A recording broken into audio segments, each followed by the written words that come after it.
Salutations à tous frères et sœurs, c'est toujours le frère Constant Motati Timbe, toujours dans la continuité des messages et des exhortations par la manifestation de la grâce de Tété Loba, créateur unique et véritable, et par la permission du seul enseignant mandataire de notre époque, notre Mouledi Zulu Lasson. Nous allons encore aller dans, oui effectivement, Kalatambale. Kalatambale qui est la Bible authentique, la véritable histoire de l'homme noir, la véritable histoire des patriarches et des matriarches qui étaient tous des noirs, la véritable histoire de Djoki Sabe Koudoumane Moula, l'être suprême dans le visible. Oui. Et non ce Jésus, cette abomination qui n'a jamais existé. Donc, le véritable récit de Koudoumane, c'est dans Kalata Mbale, donc la restauration des véritables écritures du peuple noir. Disponible dans les éditions zululassan.com. Donc, nous allons aller du verset, donc au chapitre 36, du verset 23 au verset 27. Et le titre donc, du passage du verset 23 au verset 27, c'est « Le sel de la terre ». Mais avant... Donc, dans le grand chapitre, donc le titre du grand chapitre 36, c'est le sermon sur la montagne.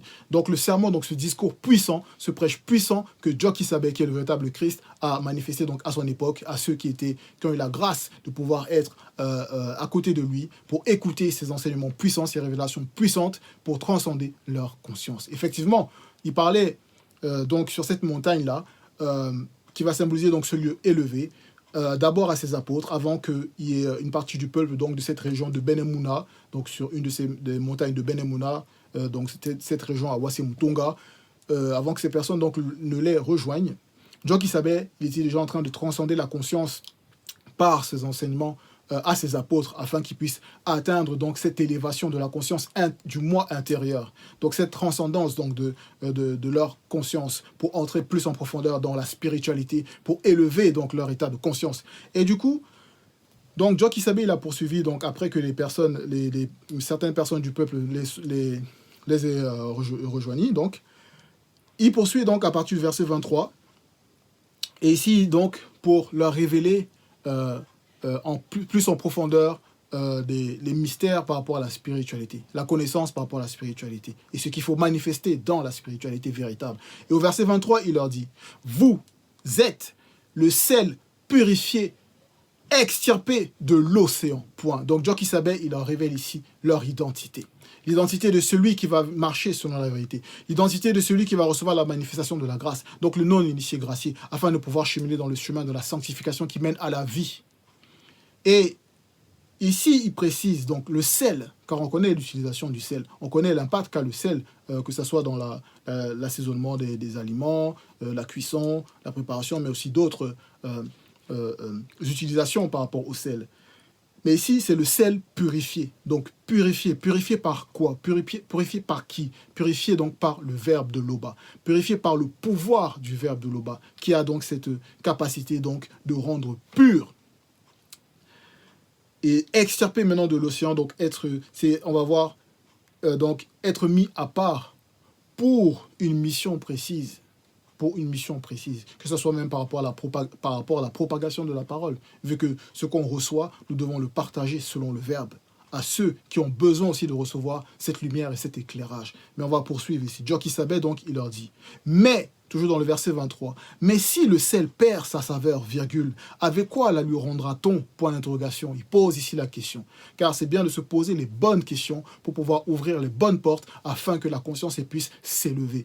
Donc, si le sel perd sa valeur, donc déjà, on peut voir même par rapport à la définition qu'ils donnent du sel, c'est-à-dire pas du sel, mais de la saveur du sel, ils vont dire que, bon, par rapport à la saveur du sel, que le sel, bon, ils disent c'est un condiment bien connu, oui, dont les deux ions, donc c'est symbolique ici, donc il y a déjà l'action de deux ici, les deux ions, sodium et chlorure salés, pour donner la saveur salée, pour donner la saveur salée caractéristique. Point. Il apporte une saveur salée spécifique et il interagit avec la texture des aliments dans lesquels il est incorporé dans la perception de l'intensité du goût salé. Donc, même par rapport aux définitions qu'il donne, ici on voit il y a déjà une unification. Et comme j'ai dit symboliquement, ici il y a l'action de deux ions. Donc ils vont s'allier. Donc il y a une unification pour pouvoir donc manifester cette, on va dire cette intensité du goût salé pour pouvoir donc assaisonner ou impacter, on va dire, la texture des aliments. Donc pour le rendre plus comestible, c'est-à-dire plus agréable, on va dire que ce soit au palais ou pour avoir un meilleur goût. Donc pour pas que ça soit fade. Il ne faut pas non plus que ça soit trop salé. Donc il y a une quantité appropriée, il y a un nombre approprié pour pouvoir manifester donc cette harmonie-là au niveau de l'alimentation, ici, par rapport à l'alimentation. Et du coup, on poursuit. Jock Isabelle donc qui pose la question. Si maintenant donc ce sel il perd sa saveur, ça va symboliser donc celui-là, ce non-initié, qui reçoit la manifestation de la purification. Donc s'il perd donc cette purification, donc s'il devient impur, que se passe-t-il? Parce que c'est le Verbe qui l'a purifié. Donc maintenant, s'il perd sa saveur, s'il perd sa purification, donc s'il tombe dans l'opprobre, mais qui c'est qui va le relever s'il ne se confie pas au Verbe, s'il ne se répond pas sincèrement? Qui c'est qui va le restaurer, en gros? Donc il pose la question. Il ne sert, donc Jean Kissabe poursuit, il ne sert plus qu'à être jeté dehors, effectivement, car sans saveur, sans purification, dans l'impureté, l'impureté ne sert à rien. Donc il faut s'écarter de l'impureté. C'est ici ce que ça symbolise, de s'écarter de l'impureté. Donc ce qui est impur, on doit le jeter dehors. On doit se dépouiller de ça. Et il poursuit donc, je vais reprendre, il ne sert plus qu'à être jeté dehors, virgule, et foulé aux pieds par les non-initiés rebelles, les blancs et les sans-mêlés, point. Effectivement, car on voit l'utilisation du sel, donc qui n'a pas on va dire, de saveur ou qui n'a plus de saveur, pour que ça soit au niveau de la route, quand il y a un certain climat et tout ça. Bon, voilà. Mais ici, c'est symbolique. Ce qui montre que si on reçoit la manifestation donc de la grâce, de cheminer après avoir reçu les enseignements, d'accepter la vérité, et si on retourne dans les mauvaises pratiques, si on retourne dans l'amour, à manifester l'amour des choses mauvaises du visible, à manifester des convoitises de l'âme livrée à elle-même, à manifester donc toutes ces abominations-là qui ne sont pas agréées par le verbe de l'Oba, et que là-bas on est dominé et on n'est plus capable de revenir, de se repentir, de sortir de là. Donc, on tombe là dans une disgrâce terrible. Et notre condition, c'est-à-dire la condition nouvelle là, elle est pire que la condition que ce non-initié là avait avant de rencontrer la vérité. C'est-à-dire d'accepter le message. Donc sa nouvelle condition là, elle est pire. Elle est pire. Et c'est pour ça ici qu'il dit que ce sel-là va être foulé aux pieds par les non-initiés rebelles, les blancs et les sans-mêlés. Donc ceux-là qui vont abandonner, ceux-là qui vont être retranchés parce qu'ils ont redonné de la considération à leur vomi, ben, eux, ils seront écrasés par les non-initiés rebelles, les blancs et les sans-mêlés. Ils vont lui dire, ah, tu étais là, c'est toi qui parlais de Zulu Lassan et tout ça, et maintenant tu reviens. Voilà, il sera dominé encore. Pire même qu'avant qu'il ait reçu la manifestation de la grâce, car il sera déjà dans la honte. Donc c'est pour nous faire prendre conscience qu'on doit faire attention. Comme Isombe, qui est le véritable Paul, il a dit de faire attention au danger d'abandonner la foi véritable. Et on poursuit ici. Au verset 24, il est dit « Vous êtes le rayonnement de la lumière du monde. » Point. Effectivement, donc il y a la lumière. C'est pas dit « vous êtes la lumière », mais vous êtes le rayonnement. Donc, la lumière, déjà, elle est manifestée. Et Jock Isabelle lui-même, il était la lumière. Donc, il est la lumière. Et la lumière, ici, c'est avec, par rapport à Jock Isabelle, c'est avec L majuscule. Mais ici, c'est lumière avec L minuscule. Mais on voit néanmoins que par rapport à l'enseignement qu'on a reçu, donc c'est cette lumière-là, déjà, qui impacte déjà nos trois êtres, afin qu'on puisse marcher selon la vérité. et aussi qui va impacter donc le monde, c'est-à-dire ceux qui n'ont pas encore reçu la grâce par rapport à l'enseignement. Donc, Joki Sabé leur dit, vous êtes le rayonnement. Donc, comme on peut voir le soleil, les rayons du soleil qui vont nous atteindre. On voit le rayonnement du soleil et on sent donc la chaleur, cette douceur du soleil qui est bien réglée à certains endroits pour qu'on puisse être dans une bonne ambiance. Bon, on sait qu'il y a d'autres, il y a des fois, il y a la canicule et tout ça, mais ça, c'est par rapport au châtiment aussi. Parce que le soleil, il est conscient. Le soleil est conscient. Il a l'ADN spirituel de l'homme noir. C'est-à-dire l'homme noir a le même ADN spirituel que le soleil, que la lune, que les astres, que Wassé. Donc,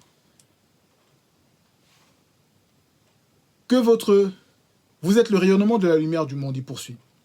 Une ville située sur une montagne ne doit être cachée. Effectivement, on ne doit pas être caché. On ne doit pas être caché par rapport à ce qu'on a reçu. Ce qu'on a reçu. Parce que ce qu'on reçoit, c'est la vérité. Et le monde doit entendre cette vérité également. Il poursuit. Il en est de même d'une lampe. Donc là, ici, on va prendre un exemple par rapport à la lampe. Il en est de même pour d'une lampe. Donc la lampe qui va symboliser le corps. 2 points. Quand on l'allume, donc ça va symboliser ici l'esprit. Donc quand l'esprit est alimenté, donc par l'enseignement, donc quand l'esprit vient, il se manifeste, virgule, ce n'est pas pour la mettre sous un meuble, virgule. Au contraire, on la met bien haut. Et elle brille. Donc ici, l'âme. Donc l'âme va briller. Pour tous ceux qui sont dans la pièce. Donc, une fois donc on reçoit l'enseignement, notre âme va briller. Donc on va manifester des actions en adéquation avec les enseignements, avec les préceptes et les recommandations qu'on a reçus du verbe de Tété. Donc on ne doit pas se cacher. Ça ne veut pas dire on doit agir toujours selon la vérité. Il ne faut pas agir comme des insensés. Donc se manifester au bon moment selon le verbe. Donc, mais néanmoins, il ne faut pas se cacher. Il ne faut pas avoir honte de ce qu'on a accepté par la manifestation de la grâce de Tété. De ce qu'on a accepté. Ça va symboliser aussi c'est un peu comme une reproduction par rapport à ce que Moto, par rapport à la création de Moto, par rapport à la création de son corps et la manifestation donc de l'âme vivante, vu que déjà l'esprit de Moto, l'esprit avec E majuscule, Moto qui est la dernière entité du grand ordre des choses, s'est dépouillé donc dans le visible pour sa mission, et son esprit donc a fusionné avec son corps qui a été donc créé dans le visible avant la chute, et de cette union-là, l'âme de Moto, qui est le lien, la dimension du lien, a été manifestée. Donc Moto était une âme vivante avant la chute, donc il vivait dans le plan astral. Et il a reçu la domination. Cette âme vivante-là a reçu la domination. A reçu l'héritage, l'univers, le monde en héritage. Et la domination dans les animaux. Et du coup, c'est pour apporter donc cette lumière. Donc Moto, il représentait cette lumière-là. Il représentait donc cet éclairage, ce guide. Car Moto n'était pas n'importe qui. Dans les bibles classiques, ils vont parler d'Adam et tout ça, ils essaient de le réduire et tout ça. On a l'impression que voilà, il n'a rien fait, il était voilà. Mais Moto, qui est le véritable homme noir, on peut même pas imaginer la puissance qu'avait Moto, le premier homme noir. Donc ici, Joki Sabé rentre en profondeur et il continue donc à parler au verset 25. Que votre rayonnement, donc que vos œuvres, donc que nos œuvres luisent ainsi devant les non-initiés, virgule, afin qu'ils voient vos bonnes œuvres. Donc, ces bonnes œuvres qu'on doit manifester dans la crainte du respect qui est dû à l'Oba. Et la crainte du respect qui est dû à l'Oba, ce n'est pas la crainte dont ils vont parler dans les religions, leurs fausses croyances et tout ça, où ils vont dire ah si tu ne crois pas, si tu ne suis pas, tu iras en enfer, tu vas brûler, tu vas faire ceci. Non, c'est pas ça. C'est la crainte du respect qui est due à Loba. Parce que Loba est créateur unique et véritable. Et cette crainte-là du respect qui est due à Loba, c'est quoi? C'est la haine de toute forme et sorte d'anti-vérité. Donc de mensonges, duperies, tromperies, voilà, tout ce qui... Tout, de fornication, polygamie, tout ce qui est anti-vérité. Tout ce qui est de l'anti-vérité. Voilà. C'est ça, donc, la crainte du respect qui est due à Loba. C'est haïr le péché. Et Djoki Sabe, il poursuit. Et il dit. Et, donc, avant de poursuivre, donc, pour plus entrer en profondeur, par rapport donc aux œuvres, ces œuvres doivent être le reflet donc des fruits du Mundi Musangi. Parce qu'il y a beaucoup qui pensent que voilà, ils ont le Saint-Esprit et tout ça, mais voilà, ça se passe dans vos têtes. Parce qu'il faut manifester donc la joie, la patience, l'amour, la joie, la paix, la patience, la bonté, le service aux non-initiés graciés dans le besoin, donc dans la communauté, dans Ebassi, donc la confiance dans les autres initiés, et la douceur et la maîtrise de soi. Et ça, ce n'est pas selon nous-mêmes.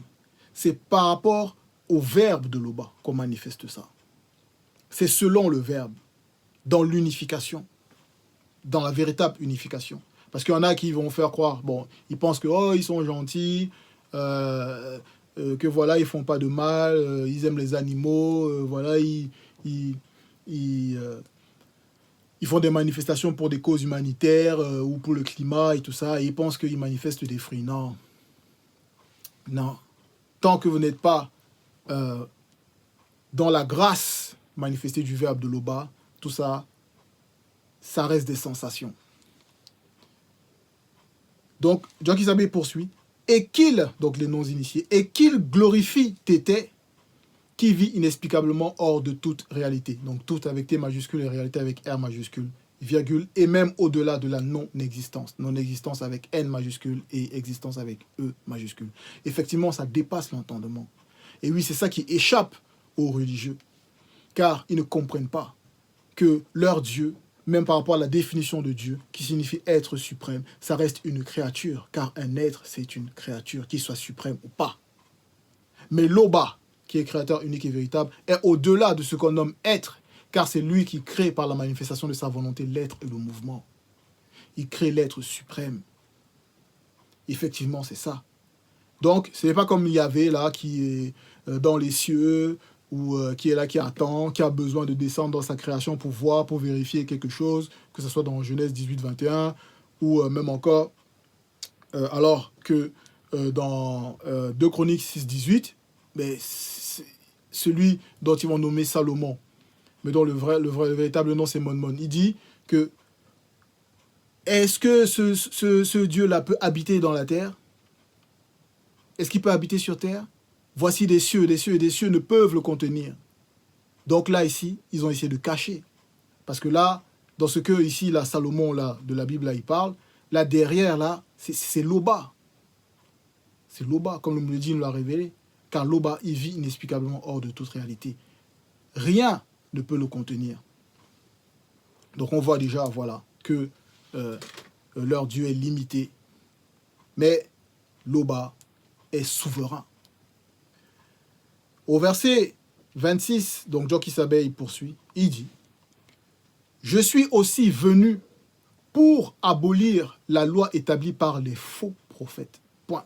Effectivement, car à travers les âges, les civilisations, les époques, il y a des faux prophètes donc, qui ont été manifestés à cause de leur corruption pour venir égarer le peuple en manifestant donc des lois qui ne sont pas selon la vérité, pour égarer le peuple, que ce soit même les lois sur les sacrifices ou d'autres lois sur la dîme, même la polygamie, ils vont tolérer ça, ou même des faux prophètes qui vont même accepter l'esclavage. On voit dans ces religions-là qui sont toutes fausses, des soi-disant prophètes qui toléraient et qui vont tolérer l'esclavage, qui vont faire croire que ah non, ils veulent abolir, mais pourtant ils ont quand même des esclaves, donc ça veut dire qu'ils tolèrent ça, néanmoins. Donc c'est une abomination. Et voilà, d'autres lois, que ce soit la tolérance, mariage homme avec homme, femme avec femme, voilà, les mariages pour tous, ces abominations-là, ou voilà, la polygamie, tout ça. Donc on voit, il y a beaucoup donc, de ces faux prophètes qui sont venus ouvrir leur bouche de manque de connaissances pour pouvoir égarer le peuple. Mais Djoki Sabe, ici, il dit qu'il est venu pour abolir la loi établie par les faux prophètes. Et ces faux prophètes-là, on voit dans Koudoumane, toujours, chapitre 36, au verset 87, où il est dit « Gardez-vous des faux prophètes ». Donc, il faut se garder donc, de ces faux prophètes. Et ils sont comment, ces faux prophètes? Ils viennent à vous comme des brebis, virgule. Donc, ils vont venir avec cette fausse gentillesse-là, avec cet état, ils vont faire croire qu'ils sont pieux, ils vont venir parler tout calmement, ils vont faire croire par leurs agissements qu'ils ont la sagesse, mais sauf qu'ils oublient que Djoki Sabe dit, mais au-dedans, ils sont possédés par les mbo et Dima Boubé, donc par les démons loups. Verset 92, toujours dans Koudoumane 36, c'est donc à leurs fruits de murmures, rapporteurs, calomniateurs, mensonges, critiques, moqueries, jalousie et bien d'autres que vous les reconnaîtrez. Donc peu importe les attitudes qui vont essayer de venir manifester devant nous ou devant vous, mais il faut analyser. Il faut regarder les fruits. Et c'est là où vous allez reconnaître que c'est des loups déguisés, comme ils disent. C'est des loups déguisés. Donc, il faut donc se garder de ces faux prophètes. Et les faux prophètes, c'est aussi ceux-là qui viennent aussi se manifester donc dans les réseaux sociaux, se donnant des titres pour essayer de venir parler, essayer de venir ramener leur propre compréhension et de penser que leur compréhension, donc, c'est assisté par le Mundi, c'est-à-dire par le Saint-Esprit. Mais non. Car ils sont tous dans la confusion. Car il n'y a qu'un seul enseignant, c'est notre Mouledi Zouloula San. Oui, qui a cette capacité-là de parler sur tous les sujets.